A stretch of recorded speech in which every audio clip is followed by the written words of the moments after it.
I thought I was just helping a desperate couple have their dream baby. The billionaire husband seemed grateful. His wife seemed broken. But when I was 7 months pregnant, he knocked on my door with divorce papers and a shocking confession that would destroy 3 lives forever. If you've ever wondered how far people will go when money and desperation collide, you need to hear this story. Hit that like button if you're ready for a tale that'll leave you speechless. And don't forget to subscribe, because trust me, you won't want to miss what happens next. My name is Simone, and 6 months ago I was drowning. Not literally, but financially, emotionally, in every way that mattered. I was 28, teaching art to middle schoolers for barely enough to cover rent, watching my student loan debt grow bigger every month, like some monster that fed on my dreams. But the real nightmare wasn't my own struggles. It was watching my mother, the strongest woman I've ever known, waste away because I couldn't afford the surgery that would save her life.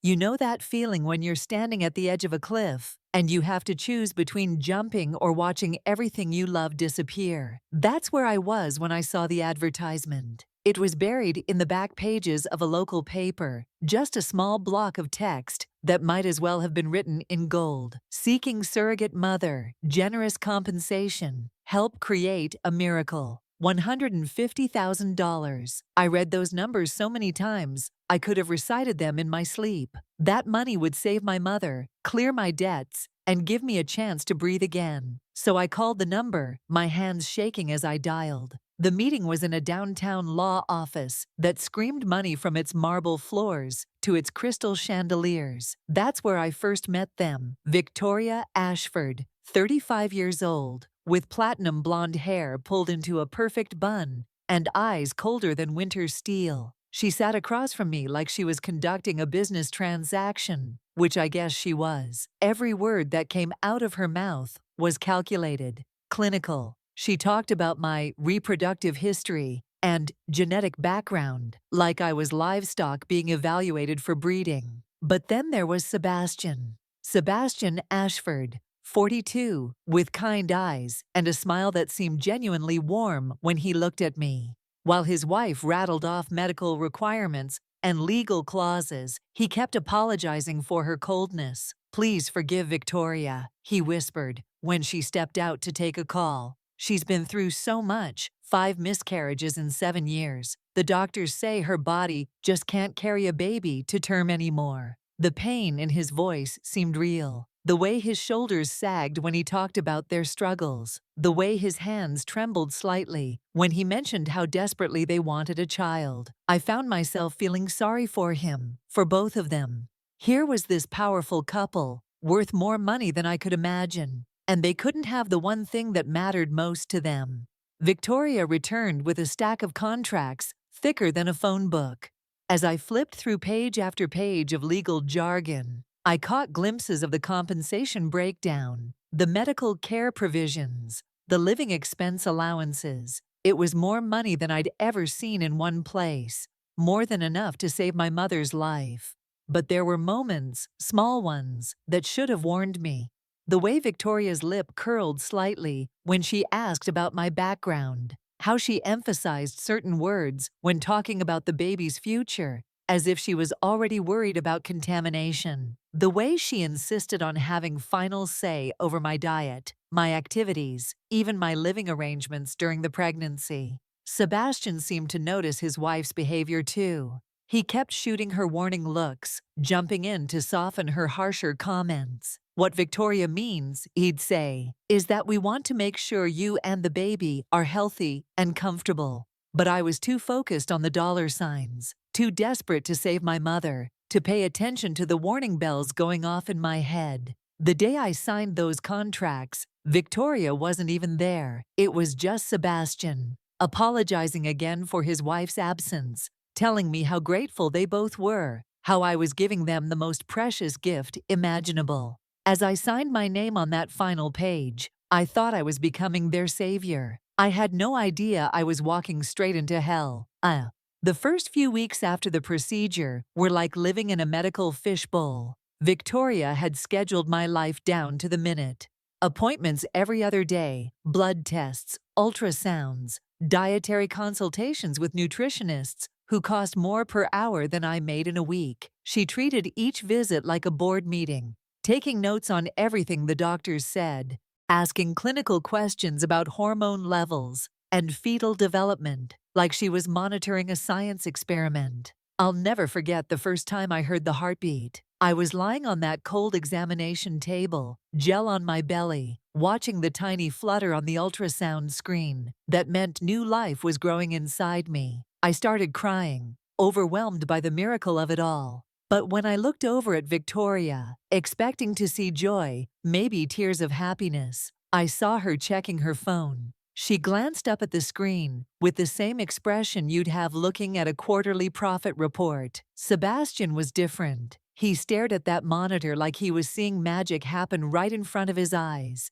His voice cracked when he whispered, "That's our baby." For just a moment, I felt like we were sharing something beautiful, something sacred. Victoria cleared her throat and asked the doctor about scheduling the next appointment. As the weeks passed, the pattern became clear. Victoria would show up to the important appointments, the ones where major decisions were made or problems might be discussed. She'd sit in the corner with her designer handbag and her disapproving stare, making comments about my weight gain or questioning whether I was following the meal plan her nutritionist had created. "The baby needs optimal nutrition," she'd say, like I was some teenage mother who didn't understand basic health. But Sebastian started coming to the smaller appointments alone. At first, he claimed Victoria was busy with work, had meetings she couldn't reschedule. But then he began staying afterward, asking how I was really feeling, if I needed anything. He noticed when I winced getting up from the examination table and insisted on getting me a more comfortable chair for home.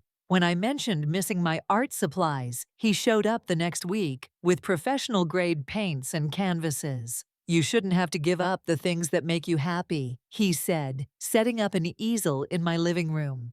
"Just because you're carrying our child doesn't mean you stop being yourself." Our child. The way he said it made something flutter in my chest that had nothing to do with the baby. Victoria always said the baby or my baby, never our baby when she was talking to me. By month 4, Sebastian was calling me every few days just to check in. These weren't medical calls about appointments or symptoms. He wanted to know how my mother was doing, whether I was getting enough sleep, if I felt lonely. Sometimes we'd talk for an hour about everything and nothing: art, books, dreams we'd had as children. He told me about growing up with parents who measured love in stock portfolios and trust funds. I told him about my mother teaching me to see beauty in broken things, how she'd turn cracked pottery into mosaic masterpieces. Victoria's suspicions started showing around month 5. She began appearing at appointments where she'd previously sent assistants. She'd ask pointed questions about my daily routine, who I was spending time with, whether I was following the isolation guidelines they'd written into the contract. Guidelines that I was starting to realize were designed to keep me away from other people, dependent on them for social contact. The night Sebastian brought Chinese takeout to my apartment because I'd mentioned craving lo mein, I should have known we were crossing a line.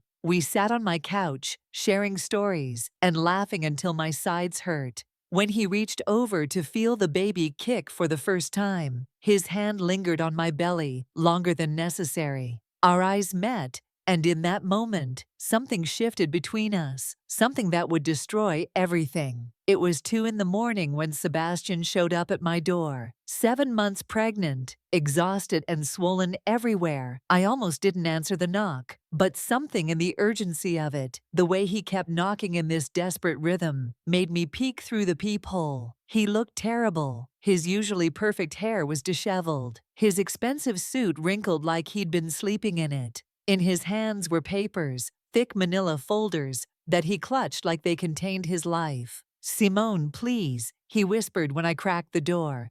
"I need to talk to you, it's important." The smart thing would have been to tell him to call in the morning, to go through proper channels, to remember that I was carrying his wife's baby, and nothing more. But the desperation in his voice, the way his hands were shaking, made me step aside and let him in. He paced my small living room like a caged animal before finally sitting across from me. Those papers spread between us like a bridge I couldn't cross back over. "I'm leaving Victoria," he said, and the words hit me like a physical blow. "These are divorce papers. I filed them today." My mouth went dry. The baby kicked hard against my ribs, like even she could sense the danger in the room. "Sebastian, what are you talking about? You can't just— I can't live this lie anymore," he interrupted, leaning forward with an intensity that scared me. "This marriage, this whole arrangement, it's been a prison. Victoria and I haven't been happy in years. Hell, we've barely been married in anything but name. But then you came into our lives, and everything changed." The room started spinning. This wasn't happening. This couldn't be happening. "The baby," I whispered. "This is about your baby." His laugh was bitter, hollow. "Is it? Really? Because I've been thinking about this for months, Simone. About us. About what we could be. You, me, and our daughter." The way he said "our daughter" was different now, possessive in a way that made my skin crawl. "I want to leave Victoria and start a real family with you." The truth hit me like a freight train, stealing my breath and making bile rise in my throat. "How long?" My voice was barely a whisper. "How long have you been planning this?" The silence that followed was deafening. Sebastian's eyes dropped to the floor, and in that moment of hesitation, I saw everything. The kind gestures, the special attention, the way he'd isolated me from Victoria, the intimate conversations that felt so genuine. None of it had been real. None of it had been coincidence. "You planned this," I said, my voice growing stronger, even as my world crumbled. "The surrogacy, the attention, everything. You were never trying to help your wife have a baby. You were shopping for a replacement." "It's not like that," he said quickly, but his voice lacked conviction. "My feelings for you are real, Simone. What we have is real." I stood up as fast as my pregnant body would allow, fury giving me strength I didn't know I had. "What we have? We don't have anything. I'm carrying your wife's baby, you manipulative bastard. I'm not some consolation prize you can win by being nice to me." His face changed then, the mask of concern and kindness slipping away to reveal something cold and calculating underneath. "You're carrying my baby," he corrected, his voice taking on the same entitled tone I'd heard Victoria use. "And I'm offering you everything. A life you could never afford on your own. Security for you and our child." "Don't be stupid, Simone." That's when I realized the most terrifying truth of all. This wasn't love. This wasn't even desire. This was ownership. Sebastian didn't want me. He wanted to own me, to control me, just like he'd been doing for months. And if I said no, if I rejected his twisted proposal, he had the power to destroy me completely. The baby kicked again, harder this time, like she was trying to fight her way out of this nightmare. I pressed my hands to my belly, protecting her from the monster sitting in my living room. And I knew that whatever happened next, nothing would ever be the same. What Sebastian didn't know was that Victoria had been watching us for weeks. While he was playing his twisted game of manipulation, she was building a case against both of us. The morning after his midnight confession, she arrived at my apartment with a lawyer, a private investigator, and evidence that made my blood run cold. Photos of Sebastian and me at medical appointments, looking too comfortable together. Audio recordings of our phone conversations that she'd somehow obtained. Bank records showing the gifts he'd bought me, the meals he'd paid for, all documented like evidence of an affair. In her mind, I wasn't a victim of her husband's manipulation. I was a home wrecker who'd seduced her husband while carrying their child. "You signed a morality clause," Victoria said, her voice sharp as broken glass. "No romantic involvement with either party during the pregnancy. You violated your contract, which means you forfeit all compensation and give up any rights to the child." The room spun around me, 7 months pregnant, betrayed by Sebastian, now facing legal destruction from Victoria. "I never had an affair," I whispered, but even as I said it, I knew how it looked. The intimate conversations, the lingering touches, the way Sebastian and I had looked at each other, it was all there in black and white, twisted into something ugly. Sebastian tried to defend me, but his defense only made things worse. He told Victoria about his feelings, about wanting to leave her, about his plans for us. Every word he spoke was another nail in my coffin. By the time they left my apartment, I was facing a custody battle I couldn't afford, a breach of contract lawsuit that would bankrupt me, and the loss of every penny I needed to save my mother's life. But sometimes, when you're drowning, you grab onto anything that might save you. And what saved me was curiosity. If Sebastian had planned this whole thing, if he was the kind of man who would manipulate a desperate woman into pregnancy just to steal her from his wife, then maybe I wasn't his first victim. I spent 3 days digging through old news articles, court records, social media posts. What I found made me sick to my stomach. Sebastian had a pattern. 3 other surrogates over the past decade, all young women in desperate financial situations. All of them had signed similar contracts with Victoria, and all of them had been approached by Sebastian with the same story, the same charm, the same twisted proposal. The difference was, the others had said yes. They'd left with him, started new lives, had his children. But where were they now? 2 had disappeared completely. 1 had died in a suspicious car accident after trying to take Sebastian to court. The 4th was living in poverty in another state, her child taken from her when Sebastian grew bored of his new family. I wasn't dealing with a man having a midlife crisis. I was dealing with a predator who used surrogacy contracts to find vulnerable women he could control and discard. The evidence I gathered was damning. Financial records showing payments to silence previous victims. Medical records proving Victoria had never actually been infertile. Corporate documents revealing that Sebastian's business empire was built on fraud and manipulation that went far beyond his personal life. When the story broke, it exploded across every news platform in the country. Sebastian's company's stock crashed overnight. Federal investigators launched probes into his business practices.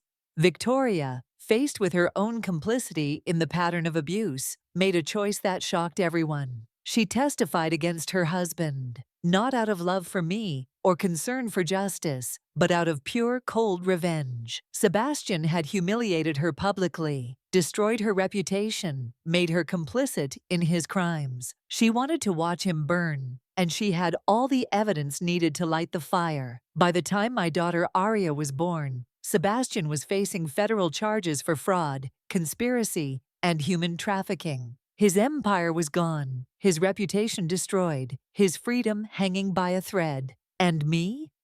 I kept my baby, won a settlement that secured our future, and learned that sometimes karma doesn't just knock on your door, sometimes it kicks it down.